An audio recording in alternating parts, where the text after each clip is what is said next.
සුබ දවසක් ඔයාලා හැමෝටම දිස්නා පැසන් YouTube මගේ channel එකට මම ඔයාලව සාදරයෙන් පිළිගන්නවා. මම ඔයාලට මගේ පහුගිය වීඩියෝ එකකින් අරගෙන ආවා සුදු ගවුමට බ්ලොක් එක හදාගන්න හැටි. අද මම ඔයාලට කියලා දෙන්නම් ඒ බ්ලොක් එකට සුදු ගවුම කපා ගන්න හැටි. මෙන්න මේ මෙෂර්මන්ට් එකට තමයි මම සුදු ගවුම කපා ගන්නේ. ඉතින් බලමු යාළුවනේ කොහොමද අපි සුදු ගවුම කපා ගන්නේ කියලා.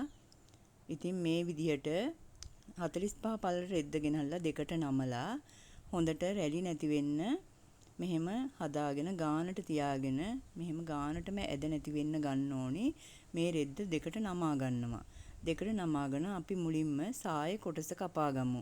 සාය කොටස කපා ගන්න අපි ගවුමේ මුළු උස අරගෙන මුළු උසින් ඉන උස අඩු කරනවා. ඉන උස අඩු කරලා අපි සාය කොටසට අවශ්‍ය උස අරගෙන ඒකට තව වැඩිපුර අඟල් 3ක් හෝ 3මාරක් එකතු කරගන්නවා වාටිය මැසීම සඳහා. මෙහෙම රෙද්ද දෙකට නමලා අපි ඉන උස අරගන්නවා. ඉන උස අරගෙන ඉන උස එහෙම නැත්නම් සාය කොටසේ උස අරගන්නවා. අරගෙන ඒකට තව අඟල් 3ක් හෝ 3මාරක් වැඩිපුර තියලා තමයි රෙද්ද කපන්න ඕනේ. ඔයාලට පැහැදිලි ඇති.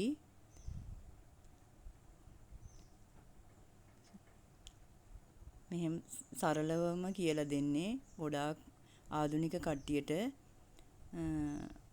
අල්ලගන්න ලේසි මේ විදිහට. ඉතින් මෙහෙම ඇද නැති වෙන්න රූලක් තියලා ඉරක් ගහගෙන හරි කමන්නේ. මෙහෙම ඇද නැති වෙන්න කපා ගන්න ඕනේ. ඊට පස්සේ මෙහෙම උඩ කොටසත් මෙහෙම කපලා කොටස් දෙක වෙන් කර ගන්න ඕනේ. ඇද නැති වෙන්න කපලා කොටස් දෙක වෙන් කරගෙන අපි මේ කොන් වලට පොඩි කර්ව් හැඩයක් ගන්නවා. මොකද අපි අඟල් භාගයක් 60 කොටසින් උඩට උස්සනවා. ඒකින්ද අපි මේකත් අල්ලනකොට එතන කර්ව් හැඩයක් තිබ්බොත් අල්ලගන්න පහසුයි. ඒකින්ද පොඩිවට කර්ව් හැඩයක් කොන් හතරින්ම දාලා ඊට පස්සේ අපි දැන් මෙහෙම කපාගෙන ඉවරයි. සාය කොටස දැන් අපි 60 කොටස කපා ගමු. මුලින්ම අපි ෆ්‍රන්ට් පළුව කපා ගන්න. මෙහෙම රෙද්ද දෙකට නමලා මේකට ගන්න ඕනේ අපි පපුවට 4න් බෙදලා අඟල් 1මාරක් එකතු කරපු මිම්ම. එහෙම නැත්නම් පපුවට මිම්මට අඟල් 8ක් එකතු කරලා ඒ මිම්ම 4ට බෙදලා එන උත්තරේ ගත්තත් ඒකත් ගොඩාක් නිවැරදි. ඒකින්ද මෙහෙම පපුවට 4ට බෙදලා අඟල් 1මාරක් එකතු කරපු මිම්මට සමාන වන පරිදි මේ රෙද්ද නමා ගන්න ඕනේ. ඊට පස්සේ අපි මෙහෙම රෙද්දේ ඇද අරින්න ඉරක් ගහ ගන්නවා. මෙහෙම ඉරක් ගහලා රෙද්දේ ඇද තියෙනවා නම් ඇද කැපිලා යන්න ඉරක් ඇඳලා අපි ලකුණු කරනවා ඒ ඉරේ උරහිස දෙකට බෙදලා අඟල් භාගයක් එකතු කරපු මිම්ම තමයි මම ලකුණු කරන්නේ. උරහිස දෙකට බෙදලා අඟල් භාගයක් එකතු කරපු මිම්ම ලකුණු කරලා ඒ මිම්මම පහළටත් ලකුණු කරලා හරහට රේඛාවක් අඳිනවා. ඒක තමයි ළමයි රැඟල් රේඛාව. මේ රැඟල් රේඛාවේ අපි පපුවට 4ට බෙදලා අඟල් 1මාරක් ලකුණු කරපු මිම්ම ලකුණු කරනවා. ඊට අමතරව උඩින් ලකුණු කරපු 6මාරත් පහලින් ලකුණු කරලා මෙහෙම සිරස් අතර ඉරක් ගහ ගන්නවා. ඒ ඉරක් ගහගෙන අපි එතනින් කුඩා ළමයෙක් නිසා අපි අඟල් 1ක් උරහිස පහත් කරනවා. ලොකු කෙනෙකුට නම් අඟල් 1මාරක් 1.3 කාලක් වගේ පහත් කරනවා. කුඩා ළමයෙකු නිසා අඟල් 1ක් පහත් කරලා මේක කුඩා ළමයෙකුට හදපු බ්ලොක් එකකට තමයි මම මේ රෙද්ද කපන හැටි ඔයාලට කියලා දෙන්නේ. ඊට පස්සේ මෙහෙම හැඩ කරලා ඒ රේඛාව උරහිස මුලට යා කරලා මෙහෙම දෙකට නමලා හරි මැද හොයාගෙන ඒ මැදින් අඟල් භාගයක් ඇතුළට ලකුණු කරනවා. භාගයක් ඇතුළට ලකුණු කරලා මෙහෙම හැඩ රේඛාවක් ඇඳ ගන්නවා. මේ හැඩ රේඛාවෙන් අපි අඟල් 3 කාලක ප්‍රමාණයක් ඇතුළට කරලා මාක් එකක් දාගන්නවා. මෙහෙම මාක් එකක් දාගෙන ඒක වක් කරලා වක් හැඩයක් වගේ අරගෙන මෙහෙම අත්කට හැඩ කරලා ඇඳ ගන්නවා. ඉතින් ළමයි ඊට පස්සේ අපි පොඩි ළමයෙක් නිසා සම්මත අඟල් 2.5ට වගේ ප්‍රමාණයක් අරගෙන ඒ ප්‍රමාණයෙන් අපි 60 උස ලකුණු කරගන්නවා. 60 උස ලකුණු කරගෙන ඊට පස්සේ අපි එතනින් ඉන රේඛාවක් අඳිනවා. ඒක තමයි අපේ 60 කොටසේ ඉන රේඛාව වෙන්නේ. ඒ රේඛාවෙන් අපි ඉන වට 4න් බෙදලා අඟල් භාගයක් අඟල් 1.5ක්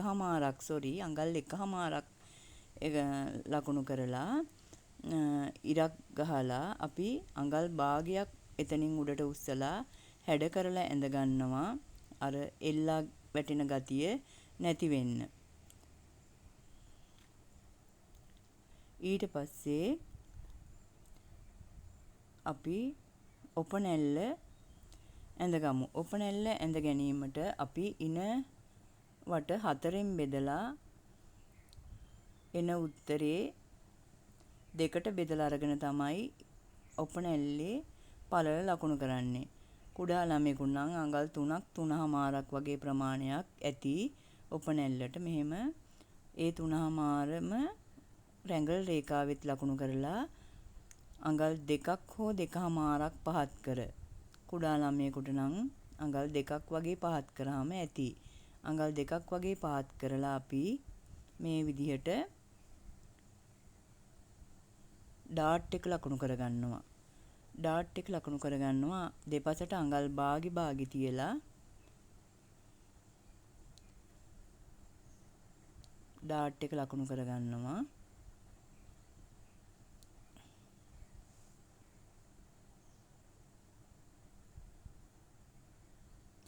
ඊට පස්සේ අපි කර ගැඹුර ලකුණු කරගමු. කර ගැඹුර ලකුණු කරගන්න අපි කරවට මින්ම 4ට බෙදලා එන උත්තරේ කර ගැඹුර විදිහට ලකුණු කරලා කර ගැඹුරින් අඟල් භාගයක් අඩු කරලා තමයි කර පළල මං ලකුණු කරන්නේ. කර ගැඹුර අඟල් 3.5ක් වගේ ඇති. ඒ 3.5න් අඟල් භාගයක් අඩු කරලා අඟල් 3ක් කර පළල විදිහට ලකුණු කරලා මේ විදිහට හැඩ කරලා කරවට කර ගැඹුර කර හැඩය ඇඳ ගන්නවා.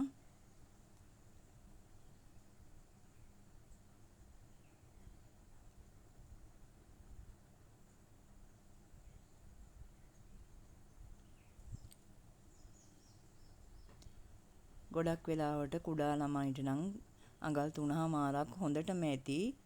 එකේ ඉඳන් ලොකු අධික මහතක් නැති දරුවෙකුට නම් අඟල් 3.5ක් වගේ ඇති හොඳටම.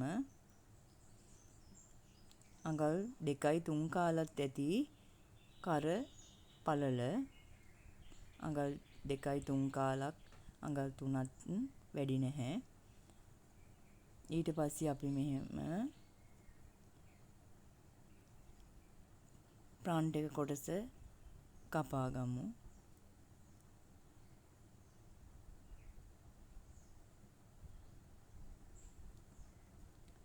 මෙතනින් අඟල් භාගය ඇතුළට කරපු තැනින් වක්‍රාකාරව අත් කට හැඩය ලස්සනට කපා ගන්න. කර හැඩයත් නිවැරදිව කපා ගන්න ළමයි.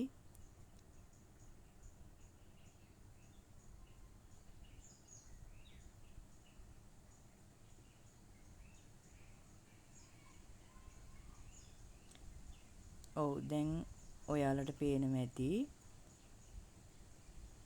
ඉස්සරහා කොටස කපාගෙන ඉදිරිපස්සේ පළුව කපාගෙන ඉවරයි. මේකේ අපි ඩාට් එක අනිත් පැත්තත් සලකුණක් දාගන්නවා. නැත්තම් අපිට අනිත් පැත්ත මගහැරෙනවා. ඒකින්ද අනිත් පැත්ත මාක් එකක් දාගෙන මෙතනින් සුදු ගවුමට ඕපන් එකක් යනවා අඟල් 5ක.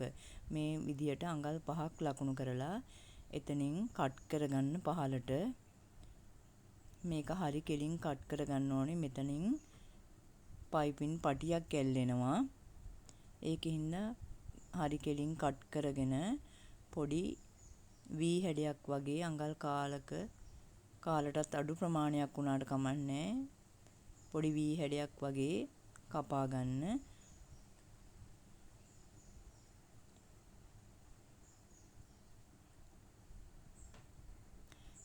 දැන් අපි බලමු පිටිපස්සු පළුව කපා ගන්න හැටි. මෙහෙම රෙද්ද ඉතිරි රෙදි කොටස ගෙනල්ලා දෙකට නමලා ගානටම තියාගන්න. ඉතින් මං මෙහෙම ඉදිරිපස පළුව මෙම රෙදි කොටස උඩින් තියාගෙන පිටිපසු පළුවේ වෙනස්කම් දෙකක් විතර කරන්න තියෙනවා. එකක් තමයි අඟල් එකක් උඩට උස්සනවා. කුඩා ළමයෙක් නිසා අඟල් එකක් උඩට උස්සලා එතන හරියටම බලන්න උරහිස දෙකට බෙදලා අඟල් භාගයක් එකතු කරපු මිම්ම තියද කියලා ඒ මිම්ම ඒ විදිහටම පිටිපස පළුවේ ලකුණු කරන්න. ලකුණු කරලා එතන ඉඳන් අඟල් 1/2ක් පාත් කරොත් හොඳටම ඇති. අඟල් 1/2ක් පාත් කරලා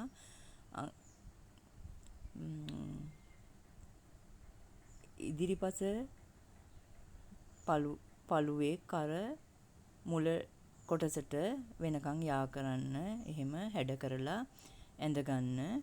ඊට පස්සේ අත් කටත් අතන අපි ඉදිරිපස පළුවේ අඟල් භාගයක් ඇතුළට කරා පිටුපස පළුවේ ඒ භාගي කෙලින් කරලා ඒ විදිහට ඇඳගෙන මෙහෙම පිටුපස පළුව කපා ගමු.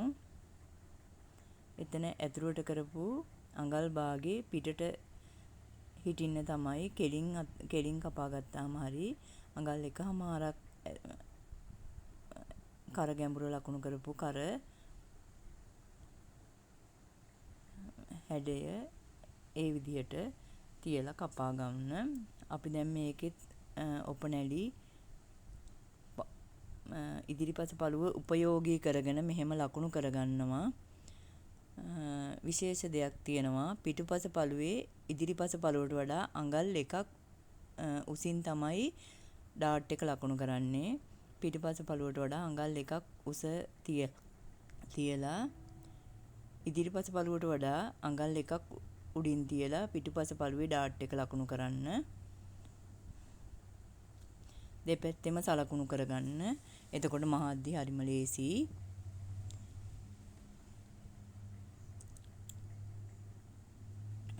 දැන් අපි 60 කොටස් දෙකම කපාගෙන ඉවරයි. දැන් අත් කොටස කපා ගමු. අත් කොටස් දෙකත් කපා ගන්න අපි ඉතිරි රෙදි කෑල්ල ගෙනල්ලා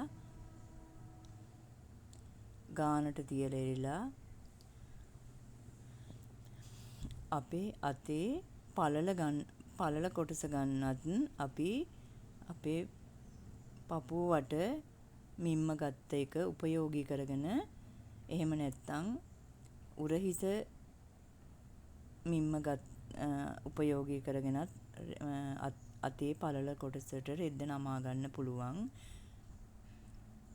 මෙහෙම උරහිස දෙකට බෙදලා අඟල් භාගයක් එකතු කරපු මිම්මට තව අඟලක් එකතු කරලා රෙද්ද නමා ගන්න. නමාගෙන රෙද්දේ ඇද ඇරලා ඉරක් ගහගෙන ඇද කොටස් ඉවත් කරලා මෙහෙම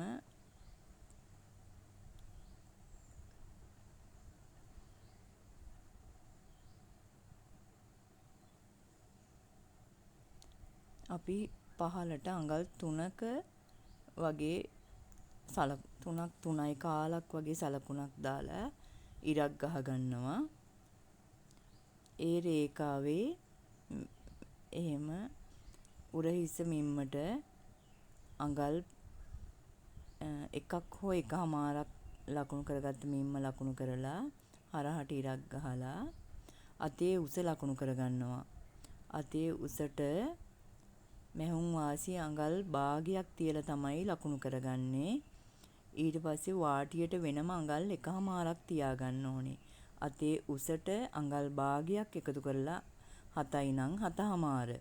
තව වැඩිපුර එකහමාරක් ගන්න ඕනි වාටිය නමන්න. එහෙම තියලා ඔන්න මං අත් කොටසත් මාක් කරගන්නවා.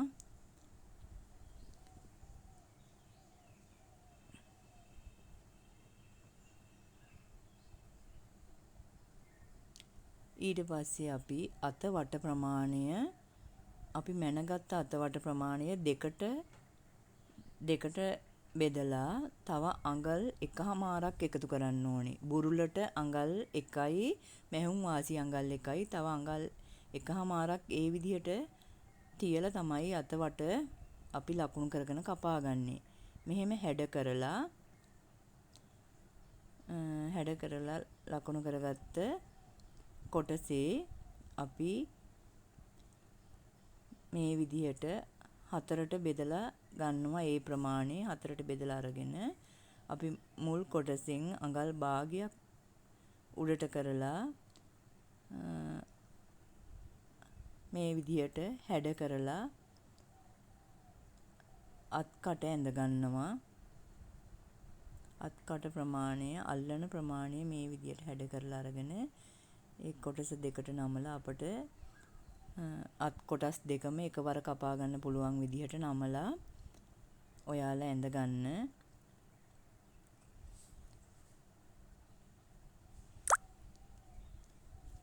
මං හිතනවා මේක තේරෙනව ඇති කියලා. ගොඩක් අයට මැහුම් දැනුම ටිකක් හරි තියෙනවා මේවා බලන අයට.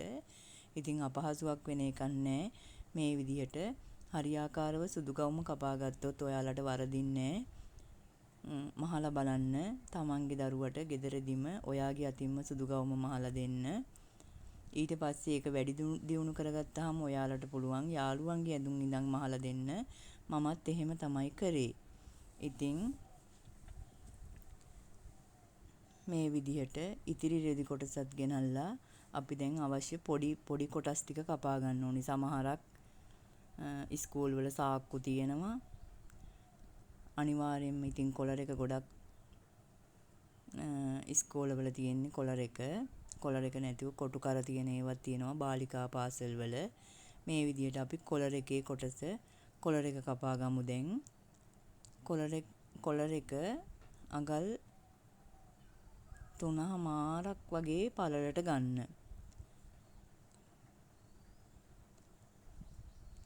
අඟල් 3මාරක් පළල අරගෙන ඒ කොටස නැවත දෙකට නමා ගන්න.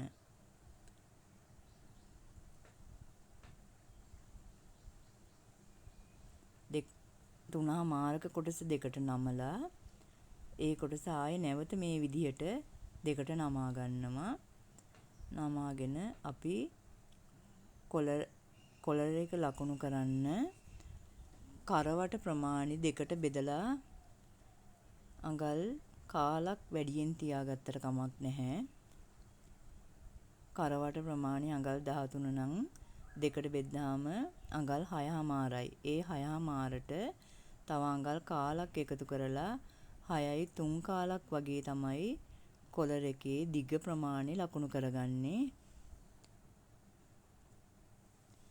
මේ විදිහට දිග ප්‍රමාණය ලකුණු කරගෙන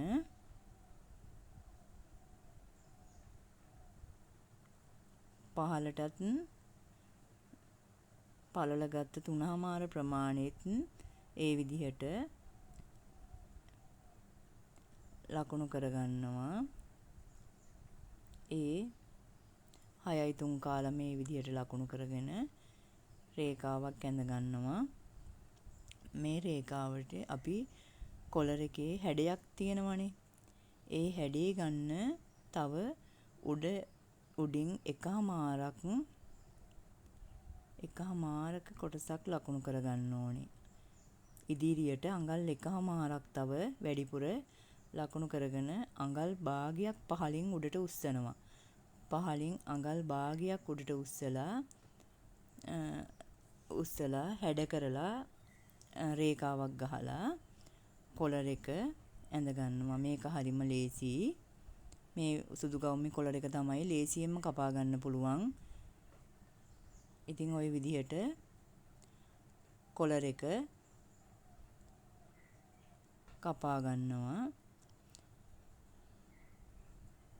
මම ඔයාලට මේක මහාන වීඩියෝ එකකින් අරගෙන එන්නම්. දැන් මම මේක මහාන වීඩියෝ එකකුත් ඔයාලට වෙනම අරගෙන එන්නම්.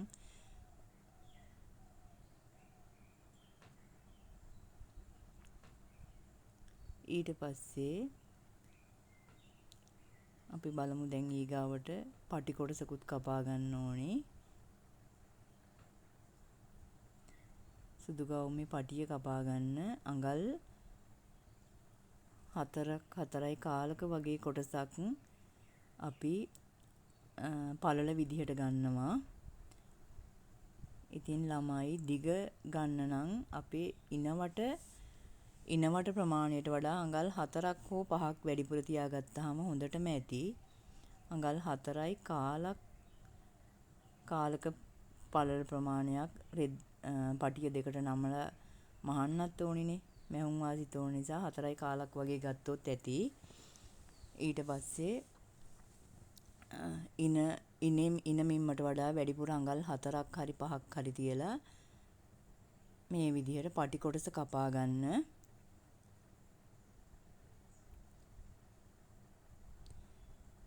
ඉතින් මං කපන වෙලාවේ වොයිස් කරේ නෑ. පස්සේ තමයි වොයිස් කරන්නේ. පොඩි අඩුපාඩුකම් වුණාද දන්නේ නෑ. ඉතින් සමා වෙන්න. මම පුළුවන් තරම් උපරිම ඔයාලට තේරෙන ආකාරයෙන් මේක කපන හැටි කියලා දුන්නා.